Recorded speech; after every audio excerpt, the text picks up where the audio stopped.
Hello, this is Jack from Chiflonsi.com and thank you for watching this video. Thank you for passing by the channel. And today we are going to talk about how you can improve your English listening, how you can understand native English speakers when they talk. So we're going to cover things like why listening is such an important skill, why it is such a vital part of your English learning journey. We're also going to talk about the true reason why you might be struggling in this area, where you might be having problem listening to people. Then we're going to talk about how you can improve your listening skills, the methods that work, and at the end I have a question for you and I need your feedback. So please stick around until the end. Before we get all of this, I would like to thank our sponsor for today's video, and it's this italki. Italki is a platform where you can take English lesson online. But the key part of italki, I think, is being connecting to teacher is going to be right for you. So if you go into the link in the description, click on that. You will learn more about the offer that italki has the moment, which is going to give you $10 in credit after your first purchase. But you can also learn more about the teachers on the platform. And the key part to this is finding a teacher who is going to be right for you. So if you want to focus on business English, you can find English teachers in this area. Or if you want to work on your pronunciation, you can find teachers who will do this for you. So you can again just click in the description to learn more about this platform and know that everything is done online. So you can find lessons online and you can take online too. Now let's talk about listening. Listening for me is probably the most important skill when it comes to learning English. Now there are four skills: listening, speaking. What? Speaking? What speaking?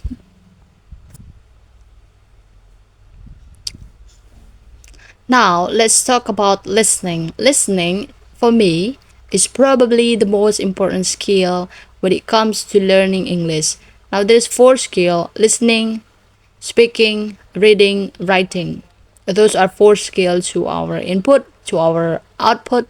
So, thinking about listening, I think is more important skill because it allows you to understand people when they talk. And when you're having a conversation, you can control what you say, but you can't control what the other person says. I mean, you can insert ways by asking them certain questions, but the type of vocabulary and grammar they use, it's up to them. But when you speak, you can use basic phrases to explain what you mean. But in order to understanding the other person, you need to understanding exactly what they saying. So listening is a vital component of your English learning journey. And also just think about try to understand TV shows, movies, music, podcasts, anything you listen to, you want to be able to understand this. And that's what interesting or surprising. Native speakers struggle to understand everything that they hear. I'm going to give you some example. When I listen to the radio, I find it very difficult to understand what people are saying in song. Now, some songs are easier than others, but I find it very, very difficult to understand popular song. For example, Maroon 5, What Lovers Do. Okay, I can't play this song because it copyright, but part of the chorus, I had no idea what he was saying. And actually wishing for you, I had no idea. I thought he was wearing. I thought he was saying something else. So lyric, I find it very hard to understand. The same with certain movie. So when I'm watching a movie, I'm at home. I have to turn the volume up really loud to understand what are people saying. It's difficult. I remember watching Dunkirk and I couldn't understand what they saying because they speak quietly or they speak quickly. There's music and other things in the background, and sometimes the audio quality isn't very good. Now, native speakers especially struggle when it comes to understanding people,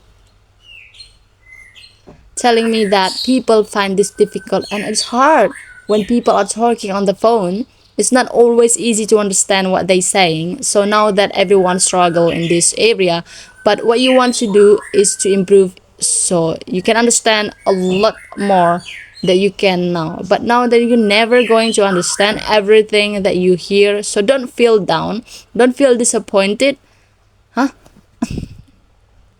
If you're watching movie and you don't understand what people are saying. So let's now talk about the two main reason why we don't understand what someone else is saying. The first one is just not knowing the words or the grammar. So if somebody says something using a word you don't understand, then you don't going to understand this person.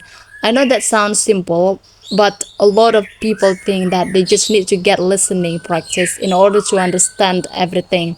But you need to know the language in order to understand people when they use it. For example, if I say cracking flags out there, is cracking flag out there. You probably don't know what this means. It's actually a term used in Lancashire English. Say it's really hot outside. It's cracking flag, but you don't know what that means because of idiom, the vocabulary being used. So in order to understand people, you need to improve your vocabulary. Now the second reason isn't because of vocabulary, because just can't comprehend what the other person is saying. So if you saw the sentence written down, you wouldn't understand that when the person is saying it, when it's saying it in a way you can't comprehend what they're saying. For example, if somebody says, "I'm going to want to go soon." So phone, if they say like, "I'm gonna go soon," I'm gonna wanna go soon, because this person is using relaxed pronunciation and they're linking the word together. And gonna go soon. I'm gonna wanna go soon. Somebody use an accent that you're not get used to. They can use different sounds that you just don't really understand because their accent is too difficult for you, or you're not used to use the action. When I say water in American, people don't understand me. Some people do, but in my restaurant, they're quite loud. And I say, can I have water? They say water, water, water. They don't understand why I'm saying water. Knowing the vocabulary that people use, the vocabulary that people are going to use to speak to them, to get, I can't say, improve your listening skill and help you understand people what they speak. With that in mind, you're going to improve your listening. The first tip is to learn words and phrases. Learn the vocabulary that people use when they speak English.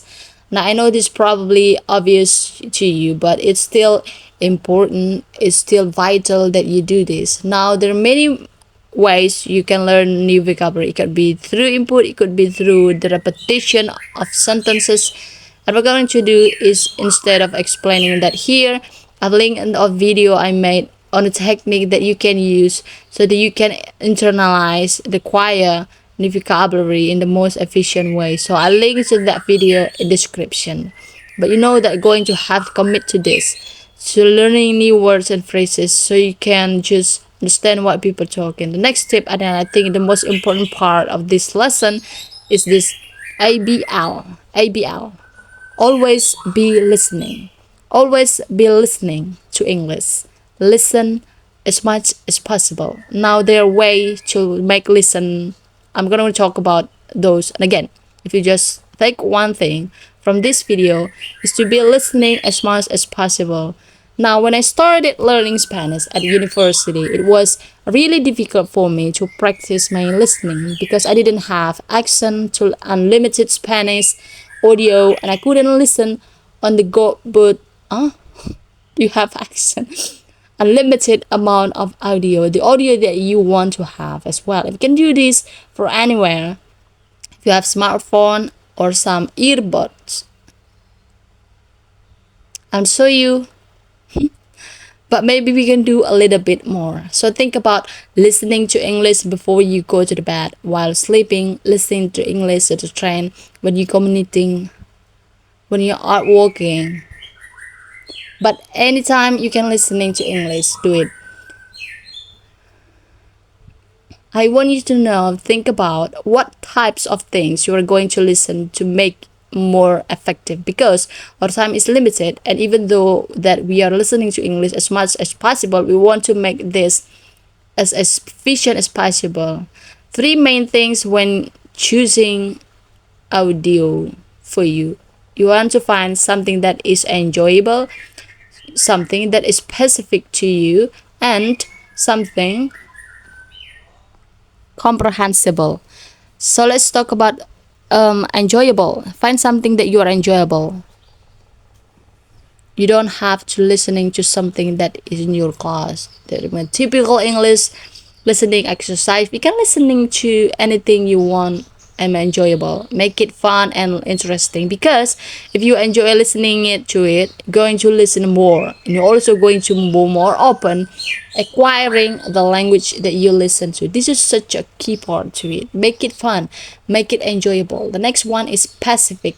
You can think about this way. Maybe it's about the language that you listen to. So going back to Sarah lesson, Sarah, who's living in Spain, wants to learn financial English because she wants to work in the stock market in New York City. So in this case, Sarah should find podcasts that are related to stock and finance and the market in general. To find audio that is specific to you, that you also mean about your level. I mentioned graded readers, and I think they're a great resource. But find something that is related to your level. And speaking of way, what I think is one of the important part is to find something that is comprehensible, and this means is understanding a general meaning of what is happening, and this is based on the input hypothesis, Stephen Krashen. And here's the quote on this from Wikipedia: acquisition of language, natural, intuitive, and subconscious process of which individuals need to not be aware what is unaware of the process as happening, and when the new knowledge is required and required generally does not really realize. According to a question, both adults, children, subconscious acquired language and either written or oral language. The process is similar to the process that children undergo when learning their native language. And here's the important part: acquisition requires meaningful interaction in the target language, during which the require is focused on meaning rather than form. So it's saying that important to understand the general meaning of what you are listening. And look, that's part, focus on meaning rather than form. And this just mean being able to understand what you're listening, not focus on the grammar and the little parts of vocabulary and try to focus on the language. Instead, you're focusing on the general meaning, and it's important that you can comprehend and understand the general meaning of what you're listening, and this way you will better acquire language and also better understand when native speakers speak, and this should help you find the right type of audio for you, because if you focus on doing this and doing this correctly, then you find audio that is specific to you, that is comprehensible, and also remember, make it enjoyable too. So for example, graded readers are a fantastic resource here. Graded readers with audio versions, so look for graded readers for your level, because these are books that have adapted with you in mind, that have taken a book and they have adapted it so that it is more comprehensible for your level. If you're an intermediate speaker, you can find graded readers in intermediate level. But obviously we are looking for audio, so search for graded readers level intermediate with audio. Okay, another good example of resource that incomprehensible is TV show that you already know. Maybe a TV show that you already seen in your native language, because if you know the general story of what is happening, it's going to help you so much more when it comes to learn English. So for me, when I was really focused on learning Spanish, I watched friends in Spanish because I had seen an episode in English many times before, and I knew that the story of episode, I knew what was going to happen. So when people were speaking, I could understand the general meaning of what they're saying, and therefore I acquired much more Spanish than if I just watch the TV show that never seen before. So think about TV show that you've seen before, movies from the books that you have read, or anything you're just seeing in the past that allows you to understand the general meaning. Another example is to listen to the news. Maybe you read the story your native language, but then listen to them when you are on YouTube, for example, and then you already know the language has been used, the vocabulary and might become up. You just have to understand what is going. So be strict here. Take your time with these fine resources that you're going to enjoy. They're specific to you. And also they are comprehensible, and then you're going to listen as much as possible to this. And you're going to see a big difference. You're going to acquire a new language. You're going to get used to. Talking about speak about next tip is to learn relaxed pronunciation, linking words, stress and intonation. Get about this, because if you then you'll be much better understanding when you hear it. And this part, I'm going to share some of the answers that I got when I asked this question. I asked, what do you find the most difficult about listening in English? And the two top comments were linking sounds and reduction. It's really hard to listen. And then what seems most difficult for me are somewhere that I'm pronounced entirely because of the action. So it's a bit confusing sometimes. So the two top answer already understood that a big problem it comes to understanding English. It's linking words, reduction, stress, intonation, like I talked about before. So once you know the vocabulary, getting used the way people speak, listening as much as possible is going to help you with this. But also working on this form, linking words, etc. What's going to help you. Now I have a full course on this. Blah blah. Now look at this example. Pass it to me. Pass it to me. Semi slowly so you can understand it. And they link it together and also change a vowel sound. It might be a bit more difficult. Pass it to me. Pass it to me. What you can always see it is I just link all together. Pass it to me. Pass it to me. Pass it to me. What you can know is here is I just link all together. Pass it to me. There's no pause. Thing is just linked together. And also notice that to changes to the schwa. To me, to. So this is happening a lot in English. So important to know that. And also for you to practice this again, if you can sentences, you can produce these sentences where you are using the schwa sounds, the linking things together. They better understand when people do this full tutorial on this blank blank.